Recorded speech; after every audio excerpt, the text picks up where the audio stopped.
പ്രിയപ്പെട്ടവരെ, ഞങ്ങൾ നിൽക്കുന്നത് കൊല്ലം ചിന്നക്കടയിലെ അൽ മുക്തദർ ജ്വല്ലറിയുടെ മുന്നിലാണ്. നമുക്ക് എല്ലാവർക്കും അറിയാം, കേരളത്തിലെ 8 ജില്ലയിൽ ഏകദേശം 47 ബ്രാഞ്ചുകളിൽ നിന്നായിട്ട് 1500ഓളം കോടികളുടെ അഴിമതിയാണ്, അതായത് നിക്ഷേപകരുടെ പണം കൈക്കലാക്കിയിട്ട് നാട് വിടുന്നൊരു സാഹചര്യമാണ് ഉണ്ടായിട്ടുള്ളത്. ഇതിന്റെ ഓണർ എന്ന് പറയുന്ന മൻസൂർ എന്ന് പറയുന്ന വ്യക്തിയും അവരോടൊപ്പം നിന്ന് പ്രവർത്തിക്കുന്ന മതപണ്ഡിതന്മാരെ ഉപയോഗപ്പെടുത്തിക്കൊണ്ട് സാധാരണക്കാരായ കിഡ്നി രോഗികളടക്കമുള്ള ക്യാൻസർ രോഗികൾ അവരുടെ സർജറിക്ക് വേണ്ടി മാറ്റിവെച്ച, അതുപോലെ കല്യാണത്തിന് ആവശ്യവുമായി ബന്ധപ്പെട്ട് അവർക്ക് പണിക്കൂലിയും ഒന്നുമില്ലാതെ തന്നെ ഇപ്പം 2010 ഏത് എമൗണ്ടിലാണോ സ്വർണം വിൽക്കുന്നത് അന്ന് രജിസ്ട്രേഷൻ ചെയ്ത് പൈസ അടച്ചു കഴിഞ്ഞാൽ 2025 ആകുമ്പോൾ 2010 ആ പണിക്കൂലിയിൽ കൊടുക്കാം, അല്ലെങ്കിൽ ആ ഒരു കാലഘട്ടത്തിലെ പൈസ സ്വർണ്ണവിലയ്ക്ക് കൊടുക്കാമെന്ന് പറഞ്ഞുകൊണ്ട് ഇതുപോലെ വ്യാജ പ്രചരണം നടത്തിക്കൊണ്ട് ആളുകളെ കബളിപ്പിച്ച് നടത്തിയ ഒരു പരിപാടിയാണ്. അതിന്റെ പ്രതിഷേധം ധർണ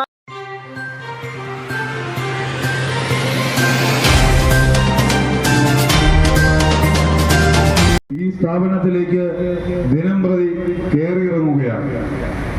ഒരു മനുഷ്യന്റെ ജീവിതകാലത്തിൽ അവൻ സമ്പാദിച്ച ഏക സമ്പാദ്യം 3, 5, 10 ലക്ഷമൊക്കെ വെച്ച് ഇവിടെ നിക്ഷേപിച്ചിട്ട് അതിൽ നിന്നും പ്രോഫിറ്റ് കിട്ടും എന്ന് പ്രതീക്ഷിച്ച് വാടക വീട്ടിൽ കഴിഞ്ഞുകൊണ്ട് ആ വാടക കൊടുക്കാനെങ്കിലും ഇവിടുന്ന് കിട്ടുന്ന കാശ് ഉപകരിക്കുമല്ലോ എന്ന് പ്രതീക്ഷിച്ചുകൊണ്ട് പെൺമക്കളുമായി അടച്ചുറപ്പില്ലാത്ത വാടക വീട്ടിൽ കിടന്നുകൊണ്ട് ഈ ജ്വല്ലറിയിലേക്ക്, അൽ മുക്തദാർ എന്ന ജ്വല്ലറിയിലേക്ക് തന്റെ ജീവിതത്തിലെ ആകെ സമ്പാദ്യവും നിക്ഷേപിച്ചതിന് ശേഷവും പ്രോഫിറ്റിനായി കാത്തിരിക്കുന്ന നിക്ഷേപകരുടെ മുന്നിലേക്ക് ഇപ്പോൾ കേരളത്തിലാകെ ഒരു ജ്വല്ലറിയും തുറക്കുന്നുമില്ല.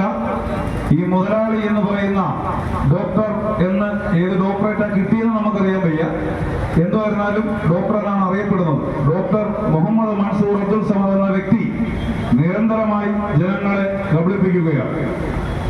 കഴിഞ്ഞ 7 മാസക്കാലമായി നിക്ഷേപം തിരികെ ചോദിക്കാൻ വരുന്ന നിക്ഷേപകർക്ക് മുന്നിൽ അടഞ്ഞ ഷട്ടറുകൾ മാത്രമാണ് കാണാൻ സാധിക്കുന്നത്.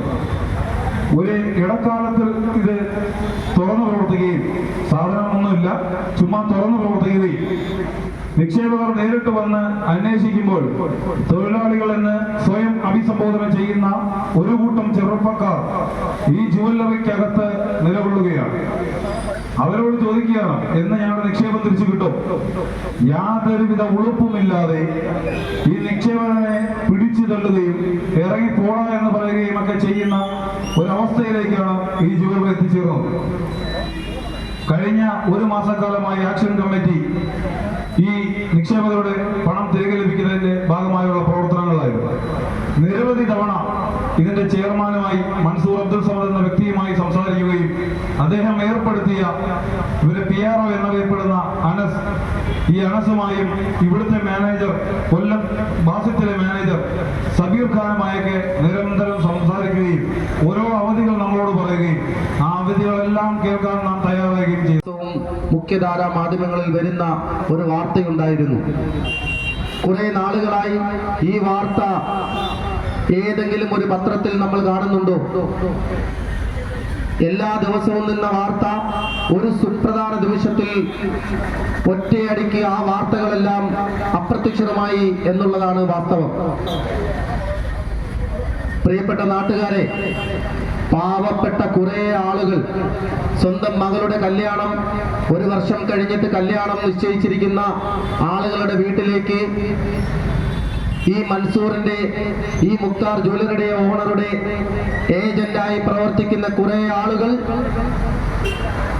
സാധാരണക്കാരുടെയും സമ്പന്നരുടെയും വീട്ടിൽ ഏജന്റുകൾ വന്ന് എല്ലാ ദിവസവും പത്രത്തിൽ വരുന്ന വാർത്തകൾ കാണിച്ച് കൊല്ലം ജില്ലയിൽ നിന്നല്ല, കേരളത്തിൽ നിന്നല്ല, ഇന്ത്യയിൽ നിന്നല്ല, ഏറ്റവും കൂടുതൽ ബിസിനസ് നടക്കുന്ന വലിയൊരു സ്ഥാപനമാണ് അൽ മുക്താർ ജ്വല്ലറി എന്ന് പരസ്യങ്ങളെല്ലാം കാണിച്ച് പാവപ്പെട്ട ആളുകളെ അതിലേക്ക് നിക്ഷേപങ്ങൾ ഇടുകയും ആ നിക്ഷേപത്തിന് 1 വർഷം കഴിയുമ്പോൾ നിങ്ങൾക്ക് അത്രയും പ്രോഫിറ്റ് കിട്ടുകയും നിങ്ങളുടെ മകളുടെ വിവാഹത്തിന് വെച്ചിരിക്കുന്ന പൈസയ്ക്ക് നിങ്ങൾ എപ്പോഴാണ് നിക്ഷേപിക്കുന്ന ആ സമയത്തുള്ള പണിക്കൂലിയിൽ, ആ സമയത്തുള്ള സ്വർണത്തിന്റെ വിലയിൽ നിങ്ങൾക്ക് സ്വർണം തരുമെന്നുള്ള വാഗ്ദാനങ്ങൾ നൽകി പാവപ്പെട്ട ആളുകളെ വഞ്ചിക്കുന്ന തരത്തിൽ അവരുടെ സാമ്പത്തികം കൈക്കലാക്കുന്ന ഏജന്റുമാരെ വെച്ച് ഈ കേരളത്തിലുടനീളം നടത്തുക ഈ വലിയൊരു തട്ടിപ്പ്, 1000-ൽ പരം കോടി രൂപയുടെ തട്ടിപ്പ്,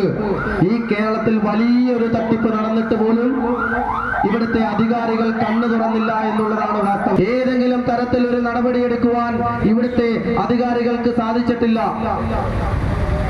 പാവപ്പെട്ട ആളുകളുടെ സാമ്പത്തികം തട്ടിയെടുത്ത് ഇവരുടെയൊക്കെ ഒരു വിചാരമുണ്ട്, ഏത് തരത്തിലും ഇവിടെ കൊള്ളത്തരങ്ങൾ കാണിച്ച് പാവപ്പെട്ടവന്റെ പൈസകൾ മൊത്തം തട്ടിയെടുത്ത് വിദേശത്തേക്ക് കടന്നു കളഞ്ഞാൽ അതിനെ ചോദിക്കാനും പറയാനും ആരുമില്ല എന്നുള്ളൊരു തോന്നൽ ഇവർക്കുണ്ടെങ്കിൽ അവർ വിഡ്ഢികളുടെ സ്വർഗത്തിലാണ് താമസിക്കുന്നതെന്ന് ഞാൻ നിങ്ങളോട് അറിയിപ്പിക്കുകയാണ്. കാട്ടുകള്ളൻ അടിച്ചെടുത്തു കൊണ്ടുപോയത് മൻസൂർ മാത്രമല്ല, മൻസൂറിനോടൊപ്പം നിന്ന് ഈ കൊടും ചതി നടത്തിയ ആളുകളെയും നിയമത്തിന്റെ മുന്നിൽ കൊണ്ടുവരും. ഒരു സംശയവും വേണ്ട, ഇതൊരു സൂചനയാണ്. ഇന്നിവിടെ നടക്കുന്ന ഈ ധർണ ചെറിയ രീതിയിലുള്ള ഒരു സൂചന മാത്രമാണ്. വരാൻ പോകുന്ന വലിയൊരു സമരത്തിന്റെ തുടക്കമാണ്. നമുക്കറിയാം, ഏറ്റവും വലിയ അഴിമതി, കേരളം കണ്ട അഴിമതിയിലേക്ക് കൂട്ടിച്ചേർക്കപ്പെട്ട അൽ മുഖ്തദർ, ഇത്രയും വിഷയങ്ങൾ ഉണ്ടായിട്ട് പോലും ഇവിടത്തെ ഭരണകർത്താക്കൾ, നമ്മുടെ നാട് ഭരിക്കുന്ന അധികാരി വർഗം മൻസൂറിന്റെ എച്ചിൽ വാങ്ങിക്കൊണ്ട്, മൻസൂറിന്റെ പണപണത്ത നോട്ടിന്റെ പവർ കണ്ടുകൊണ്ട് അദ്ദേഹത്തെയും അദ്ദേഹത്തിന്റെ കൂട്ടാളികളെയും അറസ്റ്റ് ചെയ്യാൻ കഴിയാതെ നോക്കുകുത്തികളായി മാറി നിൽക്കുന്നു. ഏതവസ്ഥയില നമുക്കറിയാം, ഹെൽമറ്റ് ഇല്ലെങ്കിൽ ബൈക്ക് വാഹനം ഓടിക്കുന്ന ഒരു ചെറുപ്പക്കാരനെ പിടിച്ചുകൊണ്ട് പോലീസ് സ്റ്റേഷനിൽ പോയി പെറ്റിയടിക്കുന്ന സർക്കാരിന്റെ പോലീസ്. ഇവിടെ ചെറിയ ചെറിയ വിഷയങ്ങൾ വരുമ്പോ ഓരോരുത്തരെയും പിടിക്കാൻ എന്തൊരു ആഹ്ലാദമാണ്, എന്തൊരു സന്തോഷമാണ്, എന്തൊരു ശുഷ്കാന്തിയാണ്.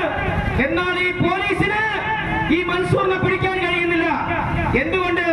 ഇത്രയും വലിയ കാട്ടുകള്ളനായ മൻസൂർ കള്ളത്തൊപ്പി തലയിൽ ധരിച്ചുകൊണ്ട്, ഇസ്ലാമിക വേഷം ധരിച്ചുകൊണ്ട്, കള്ളനായിക്കൊണ്ട് അദ്ദേഹം പറയുന്ന വാക്കുകൾ കേട്ടാൽ ആരും അങ്ങ് വിശ്വസിക്കും. അത്രയും കള്ളനാണ് മൻസൂർ. എടാ കള്ള, നിന്നെ ഞങ്ങൾ പുറത്തു കൊണ്ടുവരും. ഈ തുടക്കം കണ്ടുകൊണ്ട്, ഈ സമരത്തിന്റെ തുടക്കം കണ്ടുകൊണ്ട് നീ സന്തോഷിക്കണ്ട. വരാൻ പോകുന്ന ദിവസങ്ങൾ നിനക്ക് കഞ്ഞി വെച്ച കള്ളന്മാരെയും ഞങ്ങൾ അകത്താക്കും വരെ, ഈ സാധാരണക്കാരന്റെ പണം തിരികെ നൽകുന്നവരെ ഞങ്ങളുടെ പോരാട്ടവുമായി മുന്നോട്ട് പോകും. രണ്ടാം ഘട്ടം എന്ന നിലയിൽ ഇപ്പോ 1-ാം തീയതി എല്ലാവർക്കും നിക്ഷേപം കൊടുക്കുന്ന ഇതുമായി ബന്ധപ്പെട്ട കുറെ കള്ളന്മാർ പറയുന്നത്, 1-ാം തീയതി മുഖ്തദർ ഗ്രൂപ്പിന്റെ ആളുകൾ വന്ന് നിക്ഷേപിച്ച ആളുകൾ കൊടുക്കും. എങ്ങനാ? കേരളത്തിലെ 8 ജില്ലയിൽ 47 ബ്രാഞ്ചുകൾ ഈ മുഖ്തദറിനുണ്ട്. ഏകദേശം 1500ഓളം കോടിയാ ഈ നിക്ഷേപകരിൽ നിന്നും സംഘടിപ്പിച്ചത്. ഈ 1500 കോടി 1-ാം തീയതി കുറേശ്ശെയായിട്ട് തിരികെ കൊടുക്കുമെന്ന ഇപ്പോ മൻസൂറുമായി ബന്ധപ്പെട്ട് ചില ഉടായ്പുമായി വന്നിരിക്കുന്നത്. 1-ാം തീയതി ഒരുപാട് ഞങ്ങൾ കേട്ടതാ. ഞങ്ങൾ ഈ ആക്ഷൻ കമ്മിറ്റി രൂപീകരിച്ചപ്പോ ഒരുപാട് 1-ാം തീയതിയും 5-ാം തീയതിയും 10-ാം തീയതിയും കഴിയുക ഒരിക്കലും തരാൻ പോകുന്നില്ല. പക്ഷേ ഞങ്ങൾ ധരിപ്പിക്കും. അതിനുവേണ്ടിയുള്ള പോരാട്ടമാണ് ഞങ്ങൾ പറയുന്നത്. അതിന്റെ ഭാഗമായി ഈ വരുന്ന ജൂൺ 4-ാം തീയതി കൊല്ലം സിറ്റി പോലീസ് കമ്മീഷണർ ഓഫീസിലേക്ക് നിക്ഷേപകരെ സംഘടിപ്പിച്ചുകൊണ്ട്, 100 കണക്കിന് ആളുകളെ സംഘടിപ്പിച്ചുകൊണ്ട് കൊല്ലം സിറ്റി പോലീസ് കമ്മീഷനിലേക്ക് ഞങ്ങൾ മാർച്ച് നടത്താൻ തീരുമാനിച്ചിരിക്കുന്നു. ഈ മൻസൂറിനെ അറസ്റ്റ് ചെയ്യുക, അവന്റെ കൂട്ടാളികളെ അറസ്റ്റ് ചെയ്യുക. രണ്ടാമതായി അദ്ദേഹത്തിന്റെ സ്വത്തുവകകൾ കണ്ടുകെട്ടുക, അദ്ദേഹത്തോടൊപ്പം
പ്രസിഡന്റ്, മറ്റ് ഭാരവാഹികൾ, ഈ കമ്മിറ്റിയുടെ ഭാരവാഹികൾ, നിക്ഷേപകർ എല്ലാവർക്കും, എൻ്റെ കൊച്ചനുജന്മാർ എല്ലാവർക്കും ഒറ്റവാക്കിൽ നന്ദി രേഖപ്പെടുത്തുന്നു.